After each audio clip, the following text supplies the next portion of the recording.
ഒരു കടിഞ്ഞിൽ പ്രസവത്തിലൊരാടും മലബാരി ആട്. അതിൻ്റെ 3 മാസം പ്രായമായ നല്ലൊരു മുട്ടൻകുട്ടി. നല്ല ഇറച്ചിപ്പിടുത്തുള്ള മുട്ടൻകുട്ടിയാണ്. നല്ല വളർച്ചയുള്ള മുട്ടൻകുട്ടിയാണ്. കുട്ടി കുടിക്കാൻ നല്ല പാലുള്ള ആടുമാണ്. ഈ കുട്ടി തീറ്റയും വെള്ളം കൂടിയൊക്കെ തുടങ്ങിയ കുട്ടിയാണ്. കുട്ടീനെ മാറ്റിയിട്ടാൽ വീട്ടാവശ്യത്തിനുള്ള പാലും കറക്കാവുന്നതാണ്.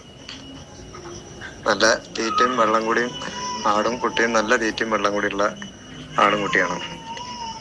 ഈ 2 ആടുകൾക്കും കൂടി ചോദിക്കുന്നത് 17,750 രൂപയാണ്. കച്ചവടത്തിൻ്റെ ഭാഗമായിട്ട് ചെറിയൊരു അഡ്ജസ്റ്റ്മെൻറ്റ് ചെയ്യുന്നതാണ്. ഓക്കെ.